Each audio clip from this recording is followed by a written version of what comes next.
Vamos então continuarmos a leitura do livro Painéis da Obsessão, de Divaldo Franco, pelo espírito de Manuel Filomeno de Miranda. Obsessão sutil e perigosa. Quando o homem, ou seja, o ser humano, se faz dócil à inspiração superior, sintoniza naturalmente com o programa que lhe cumpre desenvolver, recebendo ajuda que flui do alto, tendo diminuídas as dificuldades que lhe são provas de resistência na luta e desafios aos valores morais. É certo que os espíritos bons não podem mudar os mapas kármicos dos seus pupilos e afeiçoados, candidatando-os à inoperosidade ou ao atraso. Todavia, quando os veem a braços com provações mais severas, interferem, auxiliando-os com forças edificantes, com que aumentam as suas resistências a fim de lograrem as metas que lhe constituem vitória. Assim sendo, encaminham cooperadores e amigos que lhes se transformam em alavancas propulsionadas do progresso, estendendo-lhes mãos generosas, dispostas a contribuir em favor do seu êxito.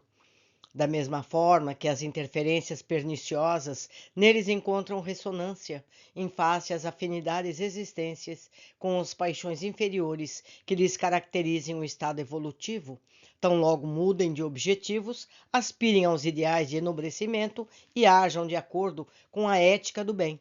E lhes associam operosos mensageiros do amor, que os estimulam ao prosseguimento, renovando-lhes o entusiasmo, amparando-os ante os naturais desfalecimentos e inspirando-os na eleição correta do roteiro a seguir. Ou seja, meus amigos, quando nós, encarnados, estamos em provas, nós recebemos interferências do bem e também daqueles que querem nos tirar do caminho. É nosso livre-arbítrio escolher o que seguiremos. Se vamos nos apoiar no bem, na correção, no justo, no correto, ou se vamos errar novamente, atrasando a nossa evolução. É isso que todo esse texto quis dizer. Mas vamos adiante. Diante das disposições de que Argos se encontrava revestido, fácil foi a movimentação de recursos a seu favor na empresa nova que se aproveitava como conveniência superior, assinalaria em definitivo os rumos da sua ascensão. Certamente, os testemunhos que deveria experimentar no futuro faziam parte do seu processo de evolução, não podendo ser-lhes afastados. Entretanto, o seu esforço deveria granjear títulos que lhes diminuíssem os agravames em face das realizações edificantes. É a mesma coisa, meus amigos. No dia da prova, lá na escola, o professor conhece o que é certo. Se ele vê o aluno errar, ele não pode interferir. O aluno tem a liberdade de fazer a resposta como ele estiver preparado. Então, cabe a nós fazermos também as nossas respostas, as nossas atitudes, não é? É isso que vai determinar se nós aprendemos a lição ou não. Continuando. Conveniente ressaltar, porém, que os seus compromissos infelizes em relação a Felipe, o obsessor, e outras vítimas anteriores permaneceriam aguardando a quitação de que o amor e o perdão se fazem aos mais excelentes valores para tais cometimentos. A enfermidade de largo curso dera-lhe uma ideia das responsabilidades menosprezadas, todavia não chegara a moldar-lhe o caráter, de modo a modificar-lhe as estruturas da personalidade. A prepotência moral, o orgulho que lhe constituíam marcas de reminiscências do comportamento antigo, arbitrário e apaixonado. O instinto possessivo e o egoísmo que a si tudo permite, sobrepondo-se ao direito alheio, vendo-se sempre como credor, de consideração e apoio sem mais respeito aos valores do próximo. Permaneciam-lhe como chagas morais, expressivas, que a doença não conseguiu drenar. Em compensação, seriam essas imperfeições, por corrigir, que permitiriam aos seus adversários os meios para as futuras induções obsessivas, novos problemas, desde que os espíritos perversos e infelizes sempre se utilizam das tendências negativas daqueles a quem odeiam, para estimulá-las desse modo, levando-os a situações penosas, perturbadores. Se o ser humano, se as pessoas se apoiam nos recursos de elevação, difícil se torna para os seus animosos verdugos espirituais encontrar as brechas pelas quais infiltram os seus sentimentos torpes na sanha da perseguição em que se comprazem. Toda e qualquer obsessão é sempre resultado da anuência consciente ou não de quem a sofre, por debilidade moral do espírito encarnado, que não lhe antepõe defesas, ou por deficiências do comportamento que propicia o intercâmbio em razão da preferência psíquica que apraz ao mesmo manter. Então, meus amigos, eu espero que vocês compreendam o que está sendo ensinado aqui. Primeiro, as dívidas existem. Todos nós temos um passado com erros. Agora, no caso de Argos, ele continua vaidoso, ele continua achando que ele merece mais do que realmente merece.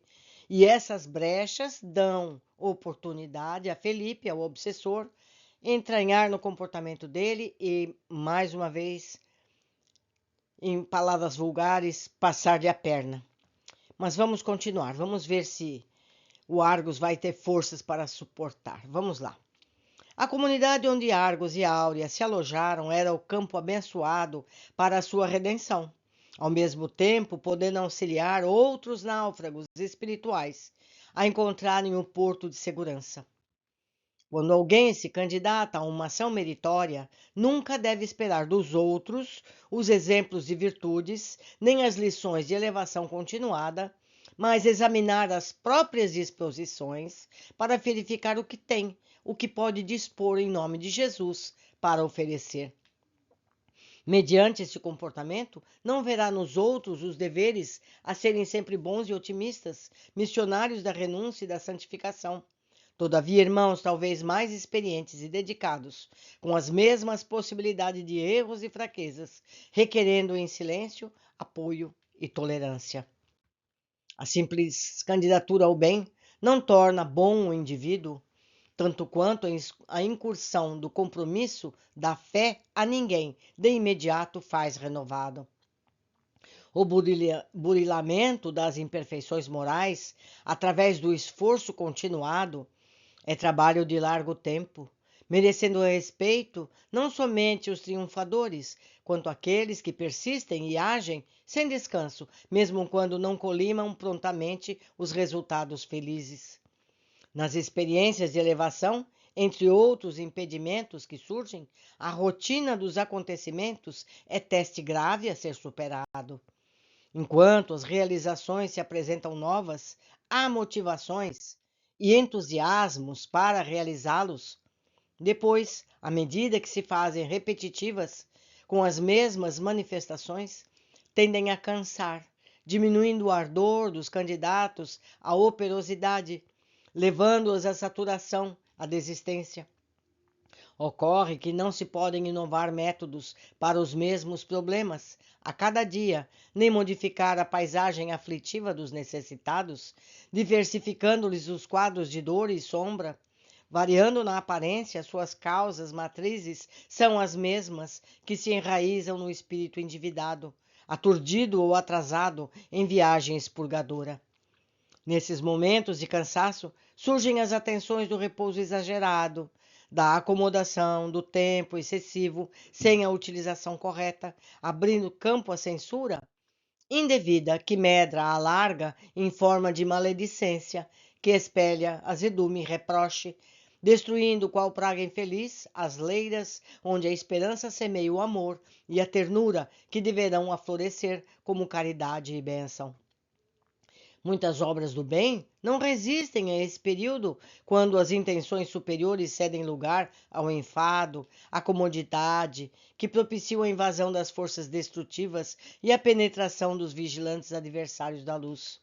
Argos, em razão de vários fatores que lhe personificavam a individualidade, não era feito ao trabalho metódico, que exige disciplina e ação contínua.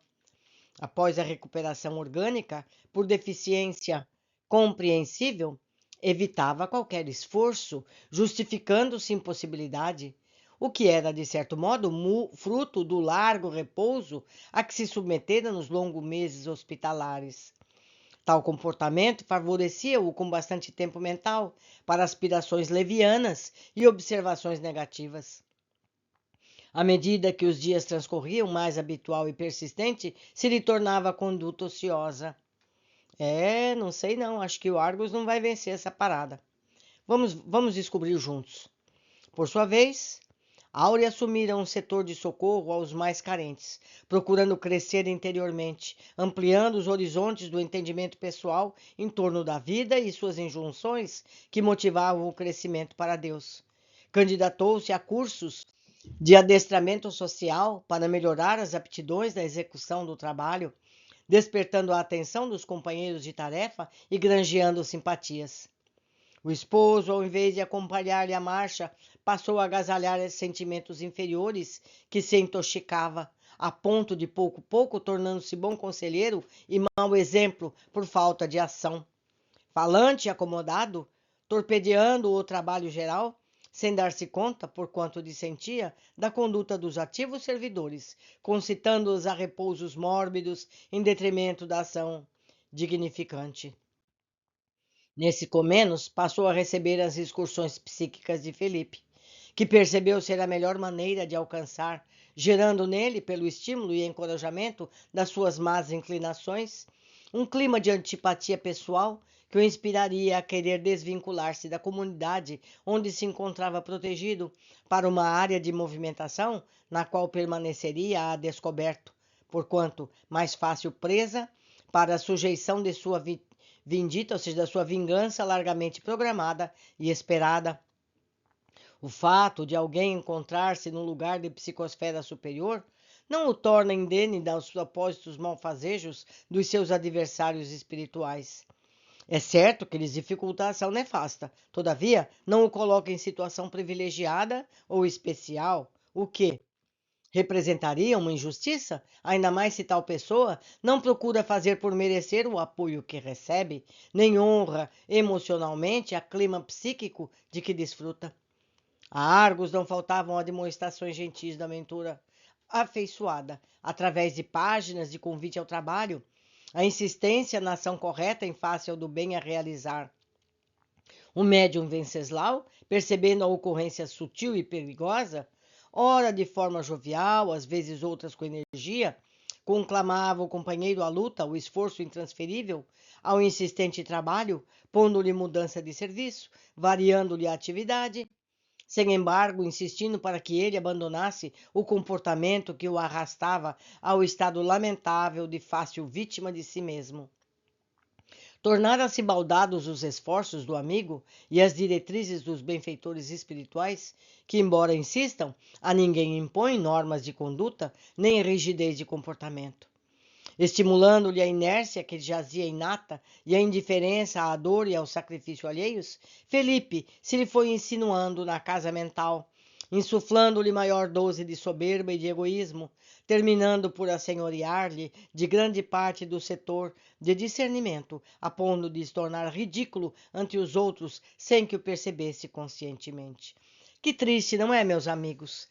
Ele foi merecedor, ele teve tantas benesses, curou-se da sua tuberculose, recebeu tempo de vida extra, não é verdade? Foi-lhe doado 5 anos de vida e ele está desperdiçando dessa forma. Isso que sirva a nós todos como exemplo. Como estamos nos comportando? Estamos fazendo por merecer a vida que temos? Vamos seguir. Uma forma de obsessão perigosa é aquela que passa quase despercebida, se instala vagarosa e firmemente nos painéis mentais, estabelecendo comportamentos equivocados com aparência respeitável.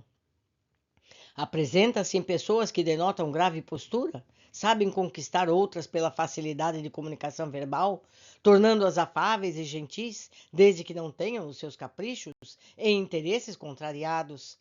Dão impressões sociais de que não correspondem ao seu estado real, porquanto adotam comportamentos parasitas que os credenciam a supor méritos que não possuem. Interiormente, vivem sob conflitos que disfarçam com habilidade, daí nascendo dessa dupla atitude para com a vida, situações neurotizantes que desarticulam o equilíbrio emocional igualmente sob o bombardeio das farpas mentais destrutivas dos seus inimigos espirituais. São galantes em grupo e a sós taciturnos, idealistas na comunidade, aplicando teorias verbais que não demonstram em atos porque não creem nelas, cordiais exteriormente, todavia arrogantes a serem resistentes para as lutas morais. Nesse clima psíquico que resulta das experiências de vidas passadas, hospeda-se o agressor desencarnado que insufla maior dose de indiferença nos problemas alheios, desbordando o egocentrismo que termina por aliená-los enquanto agasalham e vitalizam as paixões dissolventes. Esse tipo de perturbação espiritual desculpem, vou ler outra vez. Esse tipo de perturbação espiritual é mais difícil de erradicado em razão de o paciente negar a sua situação de enfermo, antes comprazendo-se nela, porque o narcisismo a que se entrega converte-se em autofascinação por valores que se atribui e está longe de os possuir, anulando qualquer contribuição que lhe é oferecida. Somente a humildade, que dá a dimensão da pequenez e fraqueza humana ante a grandiosidade da vida, faculta uma visão legítima, através da qual se pode fazer uma justa avaliação de recursos, recorrendo-se à divindade pela prece ungida de amor, antídoto eficaz para os distúrbios obsessivos. A prece libertamente viciada dos seus clichês perniciosos abre a mente para a captação de energias inspiradoras que fomentam o entusiasmo pelo bem e a conquista da paz através do amor. Entretanto, a fim de que se revista de força desalienante, ela necessita do combustível da fé, sem a qual não passa de palavras destituídas de compromisso emocional entre aqueles que as enuncia e a quem são dirigidas. Ainda neste capítulo, impõe uma atitude de recolhimento e concentração, para que se exteriorize a potencialidade pela vontade que há nela, dirigida pela certeza de que alcançará o destino. Uma das primeiras atitudes do obsediado, com as características a que nos reportamos, é o desdém à oração, por acreditar que não a necessita, outrossim, duvidando da sua eficácia ou menosprezando-lhe a utilidade. Exacerbado nos seus sentimentos infelizes, o paciente autorrealiza-se, adotando uma atitude de falsa superioridade com a qual anestesia os centros da razão e deleita-se no estado em que se encontra. A largo prazo, porém, perde o controle sobre a vontade, que deixa de dirigir sob a injunção pertinaz, tornando-se ostensivamente agressivo, desfazendo a aparência que lhe cede lugar ao desequilíbrio que se instalou com forte penetração nos mecanismos nervosos. Nesse quadro de obsessão constritora, encontram-se inumeráveis indivíduos hospedando adversários que os vampirizam demoradamente, até culminarem na vingança com os golpes largos das quedas na loucura, no crime ou no suicídio. Argos, invigilante, deixava-se seduzir pela influência pessoal, sob a hipnose de Felipe, por ele mesmo atraído, já que agasalhando os conflitos negativos, negando-se ao trabalho edificante que vitaliza os centros de força, onde se desenvolvem os fulcros de energia, caía em faixas vibratórias de baixo teor, tornando-se fácil presa para a sintonia com o perseverante inimigo. Há quem indague nos arraiais espíritas por que determinados pacientes portadores de obsessão, que frequentam com assiduidade as instituições onde se vigem os postulados da doutrina, revelada por Allan Kardec, que se especializam no mistério do tratamento a tais alienações, não se recuperam. Muitos perguntam também sobre a razão por que os mentores espirituais não libertam os obsessos e subjugados em nome da caridade. Nunca será demais repetir-se que, em todo o processo obsessivo, a aparente vítima é o legítimo algoz, apenas transferido no tempo, sendo-lhe a dívida a razão do mecanismo perturbador. Vencido pela insânia do ódio, aquele que foi dilapidado imanta-se ao infrator que o infelicitou e assume a igualmente indébita posição de cobrador ou justiceiro, incidindo por sua vez em erro não menor. Enquanto o amor não luz no defraudado ante a mudança de comportamento do seu adversário, eis que o problema permanece. Outro sim, devidamente esclarecido sobre o equívoco em que se demora, o atual verdugo, mediante doutrinação por alguém que lhe tenha autoridade moral e o sensibilize, pode mudar de atitude, resolvendo-se por abandonar a luta em que não isenta o incurso na dívida que de a resgatar por outro processo de que se utilizam os códigos da soberana justiça. Na terapia desobsessiva, os cuidados para com o encarnado não podem ser menores em relação aos que para o enfermo psíquico que o vitima em desalino e infortúnio para o qual se encontra na outra dimensão da vida. Deve-se ter em mente que o fato de nem sempre ser visto o perseguidor desencarnado pelos seres humanos, pelas pessoas, não significa que a tarefa destes, aliada à dos guias espirituais, deva ser de afastá-los, pura e simplesmente. Seres vivos e inteligentes, apenas despidos da matéria, sofrem e amam, odeiam e lutam, esperando a ajuda que não souberam ou não quiseram oferecer-se. Portanto, o amor deve alcançar a vítima de ontem, que sofre há mais tempo, amparando-a de modo a que desperte para não mais sofrer, nem provocar sofrimento. E como a função da dor reveste-se de um poder terapêutico de libertação para quem a sabe aproveitar, justo se faz que o encarnado se modifique para melhor, mediante cujo comportamento também se sensibiliza o seu opositor, a seu turno adquirindo recursos de paz, títulos de trabalho para o seu crescimento espiritual. Sem embargo, há pacientes, obsidiados ou não, para os quais, graças à sua rebeldia sistemática e teimosa acomodação nas disposições inferiores, a melhor terapia é da permanência na doença, poupando-os de males maiores. Meus amigos, é preciso a gente ver o quadro como um todo, não é verdade? Continuando. Há paralíticos que recuperam os movimentos e marcham para desastres que poderiam evitar, se o quisessem. Portadores de micoses, chagas, pústulas refazem a aparência física, curando-se das dermatoses, e infectam a mente e a alma com contágios dos atos deprimentes e viciosos. Cegos que recobram a visão e a utilizam erradamente na observação dos fatos. Viróticos e portadores de limitações que se restabelecem, logo atirando-se lúbricos e desesperados nos labirintos da insatisfação, da agressividade, mas se infelicitando, aumentando as dívidas, não é? No campo das obsessões, não são poucos aqueles que, logo que melhoram, abandonam as disposições de trabalho e progresso para correrem rapidamente de retorno aos hábitos vulgares em que antes se compraziam. Mesmo diante de Jesus, esse fenômeno era habitual. Em princípio, porque conhece a procedência dos males que afligiam os enfermos e infelizes que o buscavam. Como compreensível, o Senhor não curou a todos, e dentre os muitos curados ficou memorável a interrogação que ele dirigiu ao ex-leproso, ao ex-ranceniano, que lhe foi expressar a gratidão pelo benefício recebido.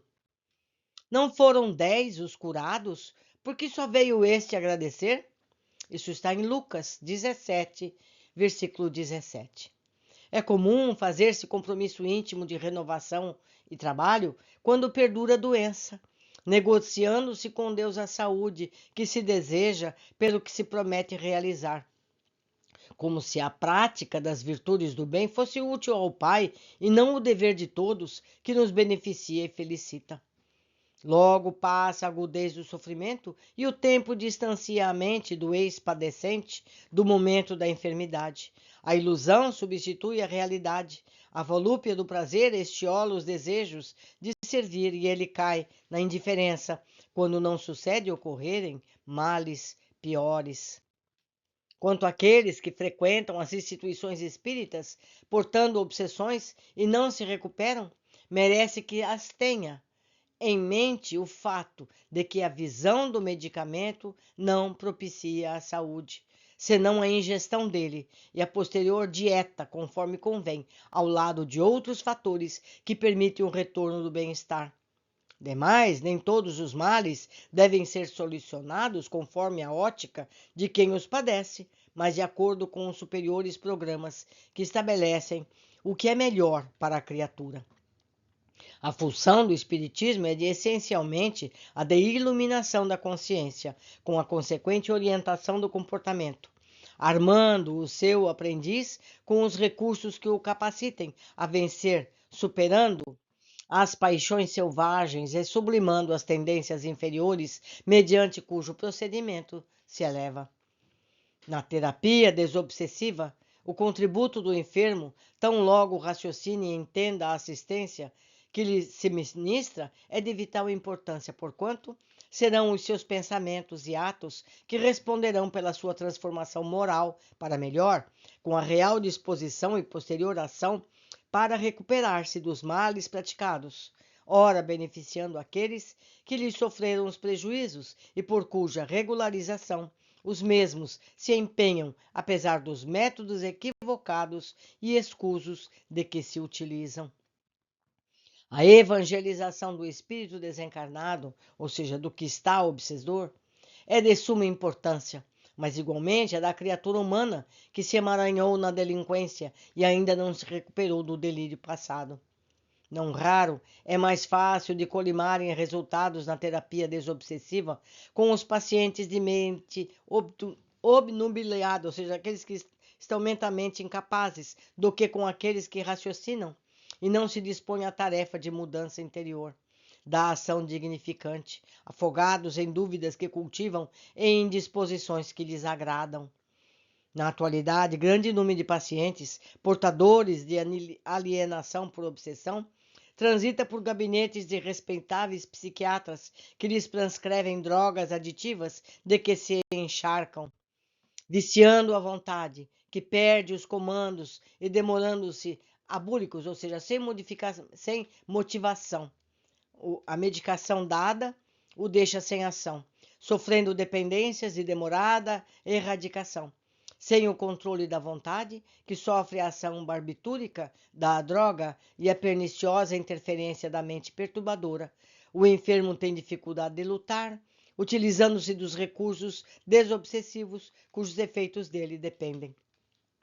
É claro que não censuramos esse procedimento psiquiátrico, tendo em vista que em determinados quadros da loucura a providência é salutar, especialmente nos muito agitados, nos catatônicos, no psicótico maníaco-depressivos, mesmo os que estejam sob indução de adversários desencarnados, evitando-se dessa forma a consumação do suicídio provocado, mas não o uso de genérico.